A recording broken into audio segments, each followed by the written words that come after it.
नमस्कार दोस्तों और साथियों। एक पिछले 3-4 दिन से कई तरह की वीडियो सर्कुलेट हो रही हैं जिनमें किसी प्रत्याशी को गांव में घुसने से रोका जा रहा है, उनकी गाड़ियों पर हमला करा जा रहा है। और ये सिर्फ एक जगह या एक गांव का मामला नहीं है, पश्चिम उत्तर प्रदेश की कई जगहों पर इस तरह का कार्यक्रम चल रहा है। इस वीडियो के माध्यम से मैं चुनाव आयोग से ये अनुरोध करना चाहता हूं कि जो भी अराजक तत्व किसान आंदोलन और किसानों की आड़ में अपने राजनीतिक मंसूबे साधने के लिए इस तरह के हमले करा रहे हैं, उन पर सख्त से सख्त कार्रवाई होनी चाहिए। हम भी किसान आंदोलन का उस पवित्र महायज्ञ का हिस्सा रहे और हर उपलब्ध मंच पर हमने इन तीनों कृषि कानूनों का विरोध किया लोकतांत्रिक ढंग से। मगर जिस तरह किसानों की नाराजगी मीडिया में, सोशल मीडिया में दिखाने के लिए या किसी दल विशेष का विरोध करने के लिए किसान आंदोलन और ये कृषि कानूनों वाला जो मुद्दा है उसकी आड़ ली जा रही है। एक राजनीतिक आंदोलन जो किसानों का महायज्ञ था उसे बदनाम करने की साजिश हो रही है। सबसे पहला तो यही है कि हम खुद भी किसान हैं। जब कोई मुद्दा था हमने विरोध किया, और विरोध करना हम सबका लोकतांत्रिक अधिकार है, और एकजुटता और संगठन के बल पर हम किसान भाइयों को इस पवित्र कार्य में जीत भी मिली। वो तीनों काले कानून रद्द भी हुए।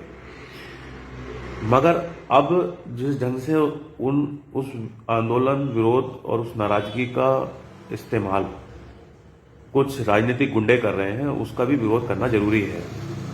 अगर लोकतंत्र में एक आचार संहिता उम्मीदवारों के लिए है तो एक आचार संहिता बिल्कुल वोटर मतदाताओं के लिए भी होनी चाहिए। एक गांव में मान लो 1000 मतदाता हैं और 50-60 लड़के मिलकर तय कर लें कि फलानी पार्टी के हम कैंडिडेट को गांव में नहीं घुसने देंगे, और वो 50-60 लड़के गांव के दबंग हैं और बाहुबली हैं, तो ये बाकी जो मतदाता बचता है 900-950, उसका चुनाव में भाग लेने का जो अधिकार है, उसका अपने हर प्रत्याशी के साथ मिलने का जो अधिकार है, उसका हनन हो रहा है।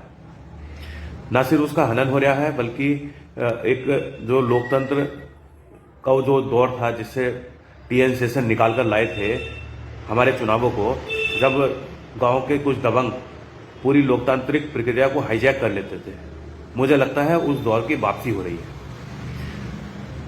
मतदाताओं की दृष्टि से देखो तो जो मतदाता मुखर नहीं है, जो मतदाता बाहुबली नहीं है, उसे अपने सभी प्रत्याशियों से मिलने से रोका जाता है इस अराजकता से। और अगर आप उम्मीदवारों की दृष्टि से देखें तो इस तरह के जो घटनाक्रम है मुख्यतः ऐसे ही उम्मीदवारों के खिलाफ हो रहे हैं जो लोकतांत्रिक प्रक्रिया में पूर्ण विश्वास रखते हैं, अहिंसा और सादगी से भारत की राजनीति में अपना स्थान बनाने का प्रयास कर रहे हैं।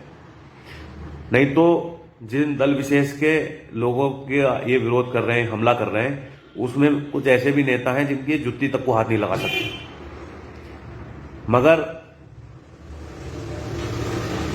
मेरा कहना सिर्फ इतना सही है, मैं किसी की भी भावनाओं को आहत नहीं करना चाहता, मगर इस तरह की अगर परंपरा लोकतंत्र में कायम हुई तो हमारे जो गांव हैं वो जाति आधार पर प्रत्याशियों को घुसने देंगे, नहीं घुसने देंगे, दल के आधार पर घुसने देंगे, नहीं घुसने देंगे, एक बड़ी गलत परंपरा स्थापित होगी। इसलिए मैं आज एक पत्र चुनाव आयोग को जरूर लिखूंगा, और आपसे भी अनुरोध है, हालांकि इतने बड़े सिस्टम में एक पत्र से कुछ होता नहीं है, मगर बूंद बूंद से ही सागर भरता है।